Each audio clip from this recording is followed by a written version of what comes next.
Hi, and welcome to Accounting Academy. I'm Fitz, and this is my dog FIFO. We love to help people learn more about accounting, so join us on our adventures as we dive into accounting topics. On today's adventure, we are going to be helping our friend Paul. He recently modified some of his leases and has asked for help. He owns a chain of veterinary clinics called Pet Vet. Get back here, FIFO. It's just the vet.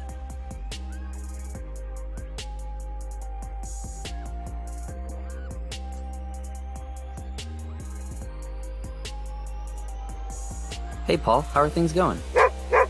Hey guys, things are going great, but I'm totally stumped on how I should account for the few changes to my leases. Well, let's run through them, see what we can do. Okay, great. The first clinic is doing a ton of business and we are expanding. I had a 1,000 square foot office and now I'm adding another 1,000 square feet.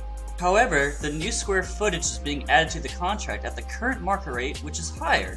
Okay, I see. So the cost of the expansion is more than the original square footage you had. Yeah, that's correct. In that case, you meet the requirements of accounting for this lease as a separate contract under ASC 842-10258 A and B, where you have additional rights and increased payments. So just account for the new lease separately? Yep. That's easy enough. Okay, my second lease modification is an extension of a lease. So the terms of the original lease is a 10-year lease for $1,000 and we are in year 5 of that lease. I wanted to lock in market rates, so I extended my lease for an additional 10 years for a total of 15 years. Those 15 years will be locked in at a new higher rate of $1,100. Okay, in this case, the lease is still a single lease, because you have not been granted a new asset.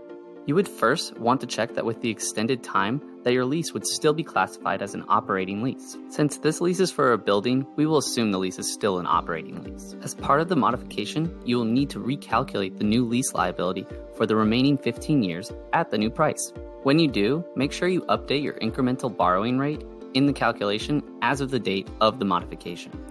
That calculation will become your new lease liability. Oh, okay, so the new lease liability gets added onto the old. Yep, that's correct. There should be no income statement impact for this type of modification. Okay, great, but what about the ROU?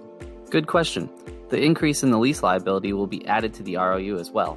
Great, easy enough. Do you have any other modifications? Yeah, one more change. This one is the opposite of the others.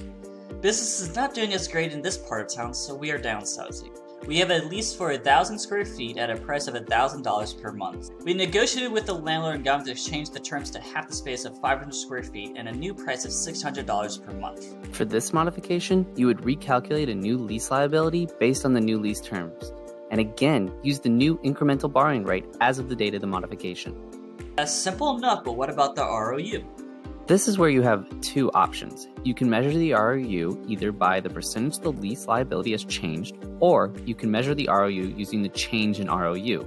So for example, if your lease liability reduced by 40%, but your space in the building reduced by 50%, you could utilize either of those percentages to reduce the pre-modification ROU asset. But what happens with the gain or loss? Good question. The net result will get recognized in your income statement as either a gain or loss. Well, that's all my current modifications. Thanks so much for your help today. No problem. Call us anytime. Will do. So, FIFO, you want a free examination? Alright folks, thanks so much for watching. Please like, share, comment, and subscribe. And if you can, donate at Patreon. Anything you can give helps to keep the lights on and ensures we can continue to create content. And of course, helps feed FIFO. If you want to contact us about anything you saw in this video, accounting advice, or ideas for future videos, contact us at patreon.com/accountingacademy. This video is designed to be illustrative and does not represent an official position. We make no representations, warranties, or guarantees and assume no responsibility for the application of this material. Please seek advice from a competent professional if expert assistance is required.